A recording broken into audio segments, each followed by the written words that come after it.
نور في الظلمات أنسي في خلواتي. Assalamualaikum warahmatullahi wabarakatuh. Alhamdulillahirabbil alamin. Allahumma salli wa sallim ala sayyidina Muhammad wa ala alihi sayyidina Muhammad.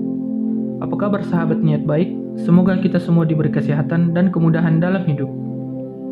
Pandemi COVID-19 sudah menginjak tahun kedua di Indonesia. Dan hingga hari ini belum ada yang tahu pasti kapan pandemi ini akan hilang. Sampai kapan? Atau mungkin video ini akan ditonton sampai tahun 2024 ke atas? Tak ada yang tahu kecuali Allah. Lalu, apa yang sepatutnya kita perbuat? Apa tindakan kita sebagai seorang muslim dalam menghadapi pandemik ini? Pandemi saat ini dari sudut pandang seorang muslim adalah cobaan dari Allah Subhanahu wa taala. Cobaan yang berbeda-beda bagi setiap muslim dan dianggap mampu oleh Allah Subhanahu wa taala. Ada yang dicoba kehilangan mata pencahariannya, ada yang dicoba kehilangan keluarganya, ada yang dicoba terkena penyakitnya, ada yang dicoba semua yang disebutkan tadi sekaligus. Tergantung kadar keimanannya.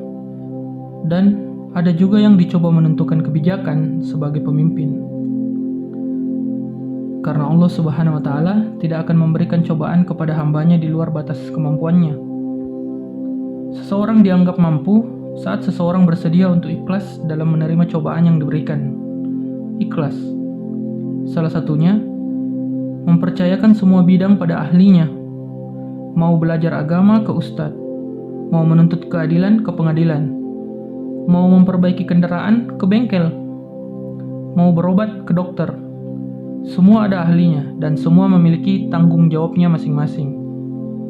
Yang salah adalah saat kita bukan ahli di bidangnya, kemudian merasa lebih hebat dibanding ahlinya. Atau saat kita memang ahli di bidangnya, namun mengabaikan hal yang salah dan membenarkannya. Tindakan yang paling benar kita lakukan sebagai seorang muslim adalah berbaik sangka, mempercayakan kepada ahlinya. Jika Anda bukan ahlinya, maka percayakan kepada ahlinya. Jika Anda adalah ahlinya atau bagian daripada ahlinya, maka kepercayaan ada sepenuhnya di pundak Anda. Pertanggungjawabannya ada pada Anda, karena yang bukan ahlinya sudah ikhlas mempercayakannya. Ini berlaku untuk semua bidang. Pak Ustadz, kenapa kita diwajibkan berpuasa pada bulan Ramadan? Pendek atau panjang penjelasannya Pak Ustadz sudah pasti akan kita terima hingga bisa ikhlas berpuasa. Pandemi ini juga sama.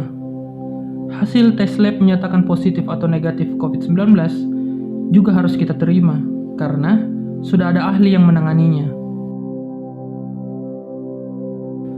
Sudah sepatutnya kita sebagai seorang muslim mengandalkan Allah Subhanahu wa taala dalam segala hal. Tanggung jawab kita hanya menjaga kesehatan kita dan keluarga kita dengan pola hidup sehat. Peduli kepada orang lain dengan tidak mengacuhkan protokol kesehatan. Tidak meresahkan orang lain seperti menyebarkan berita-berita hoaks. Berbaik sangka kepada yang diberikan kepercayaan dan juga bertanggung jawab terhadap kepercayaan yang diberikan. Karena semua orang akan dimintai pertanggungjawaban. Biar Allah Subhanahu wa taala yang Maha Adil yang akan mengadili seadil-adilnya terhadap tanggung jawab kita masing-masing.